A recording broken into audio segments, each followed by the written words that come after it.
दोस्तों, जब भी हम अंटार्कटिका का नाम सुनते हैं तो दिमाग में सबसे पहले आता है बर्फ, बर्फ और सिर्फ बर्फ। ये धरती का सबसे ठंडा इलाका है, जहां का टेम्परेचर -80 डिग्री तक गिर जाता है। यहां इंसानों के लिए रहना तो नामुमकिन है, लेकिन एक जीव यहां के मालिक की तरह रहता है, और वो है पेंगुइन। पेंगुइन को देखकर हर किसी के चेहरे पर मुस्कान आ जाती है। ये छोटे, प्यारे और मजेदार पक्षी अपनी चाल और आदतों से सबका दिल जीत लेते हैं। लेकिन दोस्तों, आज मैं आपको एक ऐसा राज बताने जा रहा हूं जिसे सुनकर आप हैरान रह जाएंगे। सोचिए जरा, क्या हो अगर ये प्यारे से पेंगुइन अंटार्कटिका की ठंड के असली हीरो हों? क्या हो अगर इनके बिना अंटार्कटिका इतना ठंडा ना होता? ये सुनने में अजीब लगता है, लेकिन हाल ही में वैज्ञानिकों ने एक खोज की है जिसने पूरी दुनिया को हैरान कर दिया। इस खोज का सीधा रिश्ता है पेंगुइन के एक ऐसे राज से जिसके बारे में आप सोच भी नहीं सकते। दोस्तों, वो राज है पेंगुइन का मल, यानी इनका फजला। जी हाँ, वो चीज जिसे हम बेकार समझते हैं, वही असल में धरती के सबसे ठंडे मौसम को बनाने और उसे बनाए रखने में बहुत बड़ा रोल निभाती है। तो बने रहिए हमारे साथ, क्योंकि अगले कुछ मिनटों में आप जानेंगे कि कैसे एक साधारण सा पेंगुइन और उसका फजला पूरी धरती के मौसम को प्रभावित कर सकता है। दोस्तों, पेंगुइन की कहानी पर आगे बढ़ने से पहले जरा अंटार्कटिका की कहानी भी सुन लीजिए। अंटार्कटिका धरती का सबसे दक्षिणी महाद्वीप है, जिसे कभी धरती का अंत कहा जाता था, का आखिरी छोर कहा जाता था। सदियों तक लोग सोचते रहे कि यहां पर सिर्फ बर्फ और मौत है, लेकिन असली रहस्य खुलने शुरू हुए 19वीं सदी में, जब पहले खोजी यहां पहुंचे। पुराने जमाने के नाविकों का मानना था कि धरती का संतुलन बनाने के लिए कहीं न कहीं दक्षिण में एक बहुत बड़ा बर्फीला जमीन का टुकड़ा मौजूद है। और जब खोजी जहाज लेकर निकले तो उन्होंने पाया कि हजारों किलोमीटर तक सिर्फ बर्फ ही बर्फ फैली हुई है। यहाँ इंसानों के लिए रहना बहुत मुश्किल है। तेज हवाएं, हड्डियां जमा देने वाली ठंड और न खत्म होने वाली बर्फीली आंधियां। लेकिन फिर भी वैज्ञानिकों ने यहाँ आकर रिसर्च स्टेशन बनाए ताकि वो जान सकें कि ये इलाका इतना खास क्यों है। यहाँ की बर्फ में लाखों साल पुराना इतिहास छुपा है। जब वैज्ञानिक बर्फ की परतों को ड्रिल करके निकालते हैं तो उन्हें धरती के पुराने मौसम के सबूत मिलते हैं। यानी कि अंटार्कटिका सिर्फ बर्फ का इलाका नहीं है, ये तो धरती का टाइम मशीन है। अब सोचिए, इतनी ठंड और इतनी कठिन परिस्थितियों में भी कौन से जीव जीवित रह सकते हैं? दोस्तों, यही वजह है कि जब लोग पेंगुइन को देखते हैं तो चौंक जाते हैं। ये पक्षी इस बर्फीले रेगिस्तान में हजारों की संख्या में रहते हैं, लेकिन कोई नहीं जानता था कि ये सिर्फ यहाँ रह ही नहीं रहे, बल्कि पूरे इलाके के मौसम को भी बदल रहे हैं। यहीं से हमारी कहानी एक नए मोड़ पर आती है, क्योंकि अब वैज्ञानिकों ने यह समझना शुरू किया कि पेंगुइन का इस बर्फीली धरती पर रहना सिर्फ एक संयोग नहीं, बल्कि धरती के सिस्टम का एक बहुत बड़ा हिस्सा है। और यही खोज हमें उस राज तक ले जाती है जिसके बारे में आज हम आपको बताएंगे। दोस्तों, अब हम पहुंचते हैं इस कहानी के असली नायक के पास, पेंगुइन। आपने पेंगुइन को कार्टून या फिल्मों में जरूर देखा होगा। उनकी चाल ढाल, डगमग कर चलना और बर्फ पर स्लाइड करना सबको बहुत प्यारा लगता है। लेकिन असल जिंदगी में पेंगुइन सिर्फ मजाकिया नहीं, बल्कि जिंदा दिल और बहादुर जीव हैं। अंटार्कटिका में पाई जाने वाली पेंगुइन की सबसे मशहूर प्रजाति है अडीली पेंगुइन। इनकी कॉलोनियां इतनी बड़ी होती हैं कि कभी-कभी एक जगह पर लाखों पेंगुइन एक साथ रहते हैं। सोचिए जरा, जहां चारों तरफ बर्फ और बर्फीला तूफान है, वहां ये छोटे छोटे पक्षी अपने परिवारों के साथ सरवाइव करते हैं। पेंगुइन मछलियां, झींगे और क्रिल खाते हैं। ये समुद्र में गोता लगाकर अपना खाना पकड़ते हैं और फिर अपनी कॉलोनी में लौट आते हैं। इनकी जिंदगी आसान नहीं है। तेज हवाएं, बर्फ के तूफान और कभी-कभी शिकारी सील और बर्ड्स। लेकिन फिर भी पेंगुइन हमेशा झुंड में रहते हैं। झुंड की ताकत इन्हें गर्म रखती है और सुरक्षित भी। पेंगुइन की एक और खास बात है, ये अपने बच्चों के लिए बहुत ही प्यारे और जिम्मेदार माता पिता होते हैं। नर और मादा दोनों बारी बारी से अंडों की देखभाल करते हैं। जब मादा समुद्र में खाने के लिए जाती है तो नर बर्फ पर घंटों तक अंडे को गर्म रखता है, और जब मादा लौटती है तो नर भी जाकर खाना ढूंढता है। दोस्तों, जब आप लाखों पेंगुइन को एक साथ खड़ा देखते हैं तो वो नज़ारा वाकई अविश्वसनीय होता है, जैसे कि पूरी बर्फीली धरती पर काले और सफ़ेद रंग का समंदर छा गया हो। लेकिन क्या आप जानते हैं कि इतने सारे पेंगुइन जब एक साथ होते हैं तो सिर्फ ज़मीन ही नहीं बदलती बल्कि हवा भी बदल जाती है, और यही से हमारी असली कहानी शुरू होती है। अब हम आते हैं उस खोज पर जिसने पूरी दुनिया को हैरान कर दिया। फिनलैंड की हेलसिंकी यूनिवर्सिटी की एक टीम अंटार्कटिका पहुंची थी।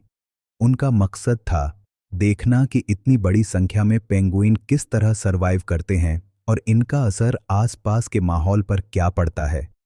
टीम ने लगभग 60,000 एडेली पेंगुइन की एक विशाल कॉलोनी का अध्ययन शुरू किया। शुरुआत में सब कुछ सामान्य लगा। पेंगुइन खाना ढूंढ रहे थे, अंडों की देखभाल कर रहे थे और झुंड। दोस्तों, अब समय है इस राज्य को गहराई से समझने का। आखिर पेंगुइन का मल यानी फजला बादल कैसे बना देता है? इस प्रक्रिया को वैज्ञानिकों ने विस्तार से समझाया है। पेंगुइन ज्यादातर मछलियां और झींगे क्रिल खाते हैं। ये खाना इनके पेट में जाकर पचता है और जब मल के रूप में बाहर आता है तो इसमें कई तरह के रासायनिक तत्व होते हैं। इनमें से सबसे महत्वपूर्ण है अमोनिया गैस। जैसे ही पेंगुइन का मल बर्फीली जमीन पर गिरता है, वहां की ठंडी और नम हवा की वजह से उसमें से गैस धीरे धीरे वाष्प के रूप में उड़ने लगती है। अब ये अमोनिया गैस जब हवा में ऊपर जाती है तो वहां मौजूद अन्य सूक्ष्म कणों और धूल से मिल जाती है। जब ये कण आपस में जुड़ते हैं तो एक छोटा सा नाभिक न्यूक्लियस बनता है। अब ध्यान दीजिए, बादल बनने की प्रक्रिया हमेशा ऐसे ही शुरू होती है। हवा में अगर नाभिक न हो तो बादल कभी नहीं बन सकते। इन नाभिकों पर वातावरण की नमी वाटर वेपर जमती है और छोटे छोटे बूंदों में बदल जाती है। यही बूंदें मिलकर बादल बनाती हैं, यानी कि पेंगुइन का फजला अमोनिया छोड़कर इन नाभिकों की संख्या हजारों गुना बढ़ा देता है। जितने ज्यादा नाभिक उतने ज्यादा बादल, और जितने ज्यादा बादल उतनी कम धूप जमीन पर। ये बादल सूरज की रोशनी को धरती तक पहुंचने से पहले ही वापस अंतरिक्ष में परावर्तित रिफ्लेक्ट कर देते हैं। इस वजह से अंटार्कटिका का तापमान और नीचे चला जाता है। वैज्ञानिकों का कहना है कि ये प्राकृतिक प्रक्रिया इतनी शक्तिशाली है कि ये अकेले पूरे इलाके के मौसम को बदल सकती है।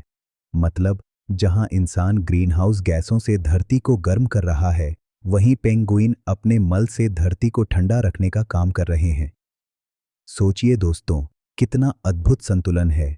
प्रकृति ने हर जीव को एक खास भूमिका दी है। अगर पेंगुइन न हो तो अंटार्कटिका इतना ठंडा नहीं रहेगा, और अगर अंटार्कटिका ठंडा न रहे तो पूरी धरती का मौसम बिगड़ सकता है। यानी छोटे से पेंगुइन का ये गुप्त योगदान पूरी धरती के लिए बेहद अहम है। अब आते हैं उस असर पर जो ये बादल अंटार्कटिका के मौसम और जलवायु पर डालते हैं। सबसे पहला असर होता है तापमान पर। जब बादल सूरज की रोशनी को वापस भेज देते हैं तो बर्फ ज्यादा पिघलती नहीं, यानी टेम्परेचर लगातार नीचे बना रहता है। जहां और जगहों पर सूरज की गर्मी बर्फ को पिघला देती है, वहां पेंगुइन वाले इलाके और ज्यादा जमे रहते हैं। दूसरा असर होता है बर्फबारी और बारिश पर।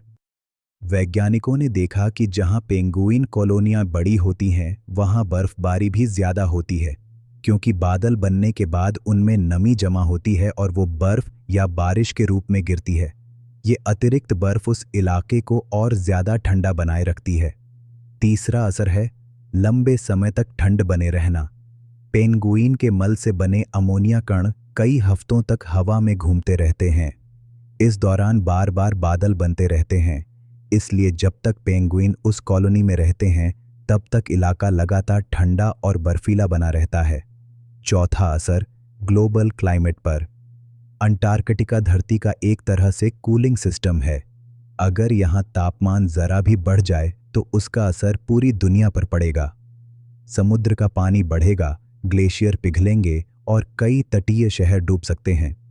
लेकिन पेंगुइन का ये गुप्त योगदान इस खतरे को कम करता है। उनके मल से बने बादल धरती को ठंडा रखते हैं और समुद्र के स्तर को तेजी से बढ़ने से रोकते हैं।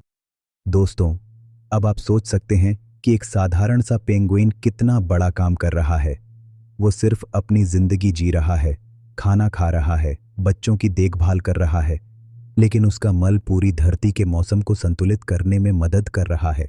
दोस्तों, अब बात करते हैं इंसानों और पेंगुइन के इस गहरे संबंध की। हम इंसान अक्सर सोचते हैं कि हम ही धरती पर सबसे ताकतवर हैं, लेकिन सच्चाई ये है कि हमारी जिंदगी भी ऐसे छोटे छोटे जीवों पर टिकी है जिनकी अहमियत हमें पता ही नहीं। सोचिए, अगर पेंगुइन अपनी कॉलोनियों में ये प्रक्रिया न करें तो अंटार्कटिका का तापमान तेजी से बढ़ेगा। अगर वहां का तापमान बढ़ेगा तो ग्लेशियर पिघलेंगे।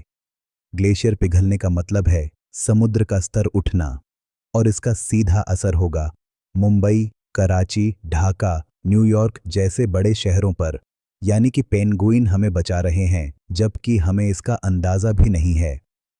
पेंगुइन का ये छोटा सा काम धरती को संतुलित रखता है, इसीलिए इंसानों की जिम्मेदारी है कि हम भी उनकी रक्षा करें। अगर हम उनके घर यानी अंटार्कटिका को नुकसान पहुंचाएंगे तो इसका नुकसान पूरी दुनिया को उठाना पड़ेगा। वैज्ञानिक कहते हैं कि प्रकृति का हर जीव एक चक्र का हिस्सा है। अगर एक हिस्सा टूट जाए तो पूरा संतुलन बिगड़ सकता है।